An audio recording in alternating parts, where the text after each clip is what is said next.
안녕하세요. 크립토TV입니다. 어젯밤도 천국과 지옥을 오갔던 시황을 잠깐 알아본 뒤에 관세전쟁 다음으로 번질 전쟁 분야에 대해서도 알아보도록 하겠습니다. 먼저 어제 시황 짧게 요약을 해볼 텐데요. 나스닥이 기분 좋게 시작을 했지만 결국 마이너스 2%대로 종료가 됐다고 합니다.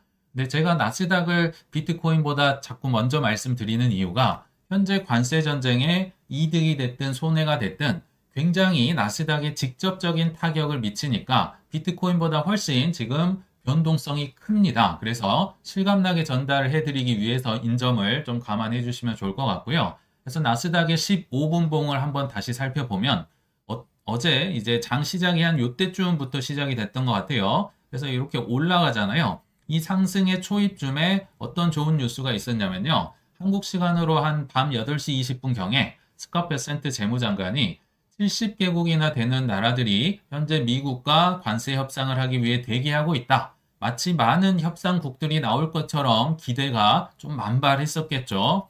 그리고 올라가고 있는 와중에도 한국 시간 밤 11시 반경에 백악관에서 발표를 하는데요. 한국과 일본이 미국과 관세 협상의 우선순위 국가다. 실제로 어제 한덕수 국무총리가 트럼프랑 30분 정도 통화를 했었잖아요. 이런 게 아마 영향을 미치지 않았을까 생각이 들었는데요. 아무튼 주식이나 코인이 오르면서 기분 좋게 시작을 했지만 거의 꼭대기쯤에 와서 이 청천벽력 같은 소식이 전해집니다. 한 1시 47분 새벽에 백악관의 여자 대변인 있죠. 레빗이라는 20대 후반 정도 되는 여자분인데 참고로 이분은 트럼프랑 말싸움을 해도 질 것 같지 않을 정도로 참 당차게 말을 잘하더라고요. 아무튼 이분이 4월 9일 땡땡시 기준으로 중국에 104% 관세를 때리겠습니다. 땅땅땅 선언을 해버립니다. 그러니까 사실 이거 이미 알고 있었던 거임에도 불구하고 이제는 중국이랑은 요단강을 건넜구나, 끝났구나, 협상 여지가 전혀 없구나 하면서 주식이나 코인이 떨어지면서 우리의 심기를 좀 불편하게 하지 않았나 생각이 듭니다. 그러니까 이제 미국에서 기업들이 트럼프를 상대로 소송도 많이 제기하고 있고요. 여러 가지 조롱하는 짤들이 이제 돌아다니고 있는데 결국은 트럼프가 원하는 제조 강국, 즉 간의 수공업을 해야겠죠. 그래서 고학력자, 미국의 백인들, 흑인들 할 거 없이 양말 조립하셔야 되고요. 또 나이키, 사실 베트남에서 많이 만들고 있는데 이제 미국인들이 자급자족하는 생활로 돌아가야 된다. 그러니까 나이키든 애플이든 여러 가지 가격이 오를 것이 예상이 되면서 지금 사재기 현상도 일어나고 있다고 합니다. 아무튼 지금 상호관세는 이미 이제 시작이 됐어요. 오늘 그러니까 4월 9일 오후 1시경쯤부터 지금 한국은 25%, 중국은 104%, 예전에 그 판넬에서 했던 거 그대로 지금 진행이 시작이 됐습니다. 그러면 이제 중국도 가만히 있으면 안 되겠죠. 이제 반격을 해야 될 텐데 사실 지금까지의 반격은 트럼프가 그렇게 무서워한 게 없었어요. 트럼프 주식시장 붕괴 꿈쩍도 안 하고 골프 치러 가잖아요. 그래서 중국도 결국 아픈 데를 때려야 되는데 주식시장보다도 더 붕괴되면 어려운 분야, 트럼프가 조심을 하고 두려워할 분야가 어디일까요?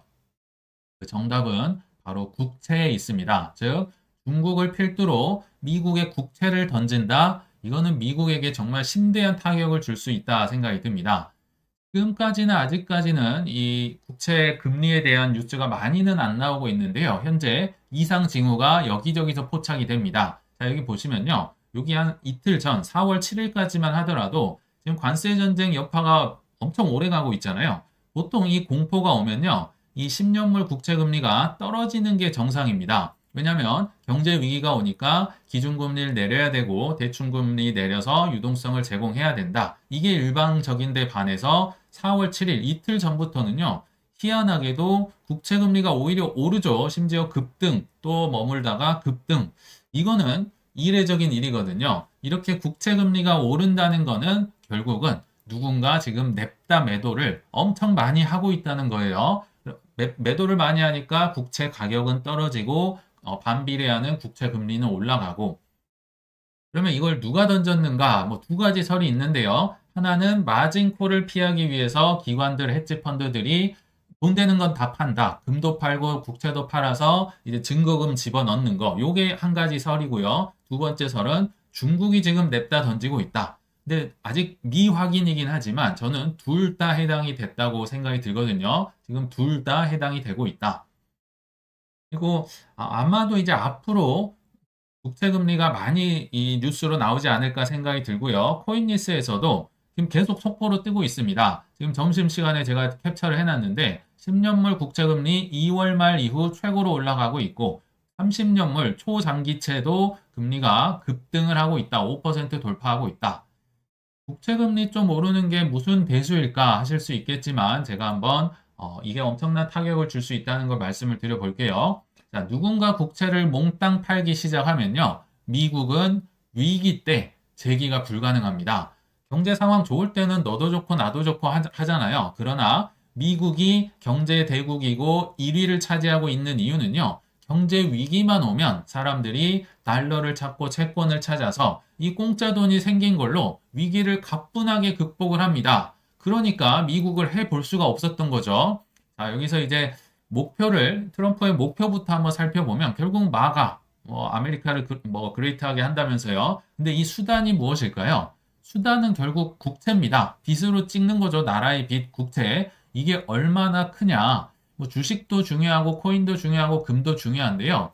미국의 입장에서는 딱 하나만 꼽으라면 국채입니다. 이런 건 그렇게까지 중요하진 않아요. 예를 들어서 주식이 올라서 돈을 버는 것보단 그냥 돈 자체를 찍어내는 게 훨씬 부작용도 없고요.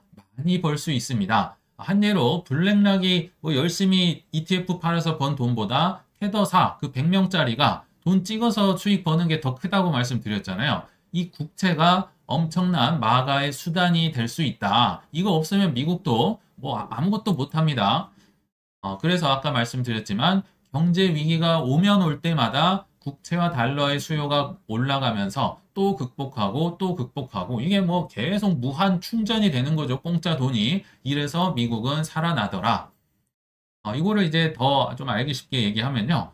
파티장이 여러 개가 있잖아요. 주식도 있고 코인도 있고 부동산도 있고. 근데 갑자기 누군가 불이야. 이게 관세로 왔을 수도 있고 예전처럼 코비드로 왔을 수도 있고 아무튼 위기만 오면 결국은 주식이나 코인이 다 출구로 달려가죠. 다 팔려고 아우성을 친다. 그러면서 안전한 방으로 숨는데 그게 이제 채권이 되고 금이 될 수 있고 나중에 디지털 금이라는 비트코인이 이 역할을 하는 게 아마 최종 목표가 되지 않을까 생각이 듭니다. 즉 안전자산 선호 현상으로 인해서 항상 미국은 수명을 유지해 왔다. 그리고 세력을 키워왔다는 거죠. 근데 여기에 문제가 생길 수 있습니다. 아까 보여드렸지만 불이야 했는데 이후에 누군가 의도적으로 국채를 그냥 막 던져버립니다. 이거는 굉장히 지금 이례적인 일이거든요. 왜냐하면 본인도 이제 손해가 가기 때문에 그런데 요거를 한번 말씀을 드려볼게요. 위기 때마다 꽁돈이 충전되면서 우리에게 이런 얘기를 했었죠. 미국이. 니네 집은 이런 거 없지? 너 처음 보지? 요술램프 막 비비면 계속 달러가 생겨나는 거죠. 그래서 과거에 위기를 극복했었던 사례만 한번 말씀을 드려볼게요. 자, 20년 3월 팬데믹 폭락이 있었죠.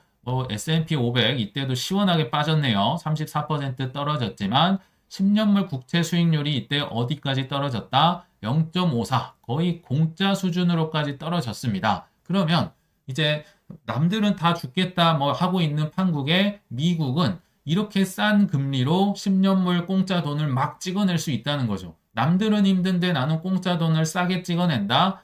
당연히 미국만 잘 먹고 잘 사게 되겠죠. 2008년 금융위기 마찬가지입니다. 사실 본인들의 탐욕으로 인해 망했지만 그 결과는 강달러, 채권 사기. 그래서 주식이 반토막이 넘게 떨어졌지만 역시 10년물 국채 수익률이 2%로 떨어지면서 공짜 돈을 또 찍어내고 87년 블랙 먼데이도 다우존스만 20% 넘게 떨어졌지만 채권으로 안전자산 랠리가 오고 이게 정말 거의 100년간 지속이 됐다고 보시면 됩니다. 그러니까 미국이 정말 체력이 엄청났겠죠. 채권 랠리에 저비용 차입으로 공짜로 충전, 옛날 말로는 원자력 충전을 매번 해왔습니다.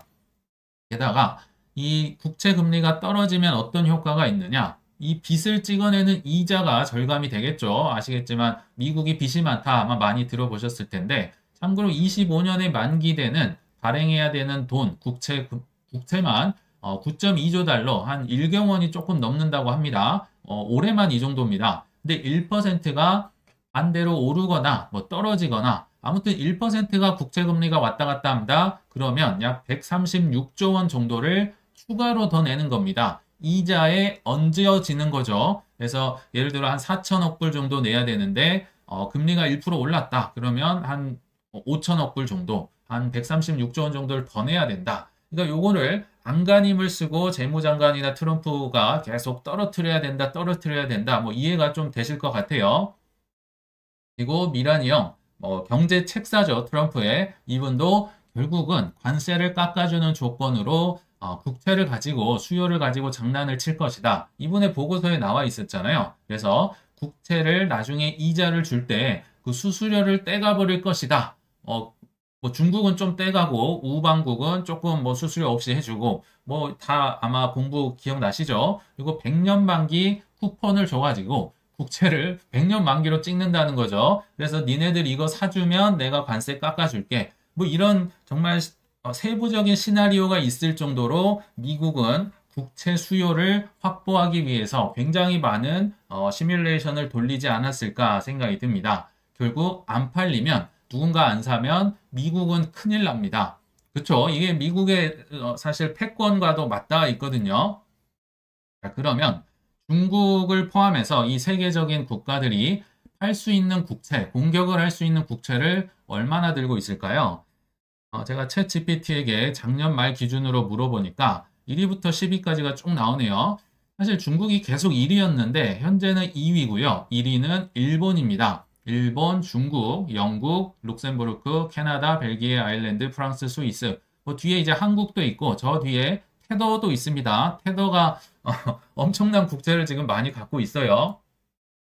그런데 한때는 사실 중국도 국채를 어마무시하게 들고 있었습니다. 세계 1위였어요. 제가 찾아보니까 13년도 11월쯤에 중국이 1.3조 달러, 현재 일본보다 더 많이 들고 있었어요. 근데 이때만 하더라도 약간 중국과 미국이 서로의 니즈가 맞으면서 이게 좀 용인이 됐던 거죠. 미국도 내 국채 사주니까 뭐 기분 좋게 손 내밀었고 중국도 그럴 만한 이유가 있었는데 결론부터 얘기하면 수출을 잘 되게 하기 위해서였습니다.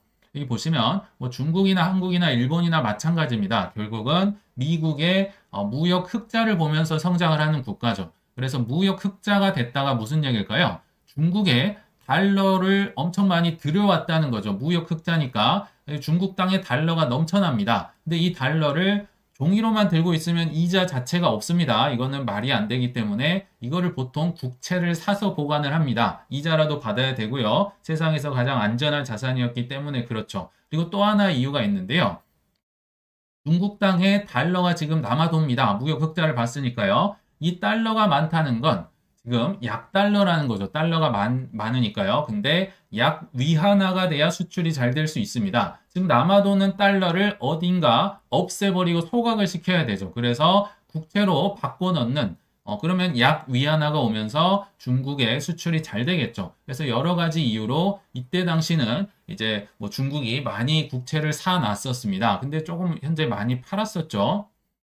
그리고 이 명단을 보시면요. 하나 또 가만히 보시면 이 철퇴를 맡는 분들, 지금 관세 전쟁의 희생양들의 이름이 굉장히 많이 보입니다. 일본, 중국, 뭐 영국에서 이 케이맨 제도 빼고는 지금 다 유럽입니다. 유럽 국가들. 그리고 캐나다는 뭐 지금 이를 갈고 있겠죠. 이런 분들이 결국은 다 마찬가지였다는 겁니다. 미국의 무역 수지, 흑자를 보고 있으니까 그 남는 달러를 국채로 바꿔놓는 결과 이렇게 많이 들고 있었다는 건데 자, 이 친구들이 사실 국채를 파는 것 자체가 조금 뭐랄까요? 어폐가 있습니다. 데미지가 있어요. 왜냐하면 이 국채를 팔면요. 결국 위안화가 절상되는 원화가 올라가는 이런 효과를 거두거든요. 그러니까 이게 자충수가 될 수 있었다는 겁니다. 위안화가 올라가면 어떻게 됩니까? 수출 경쟁력이 떨어져요. 이 외국으로 팔아야 되는데 내 물건값이 올라가니까 안 좋아지는 거죠. 근데 그럼에도 지금은 쓸 수 있다는 겁니다. 국채 매도 카드를. 왜냐면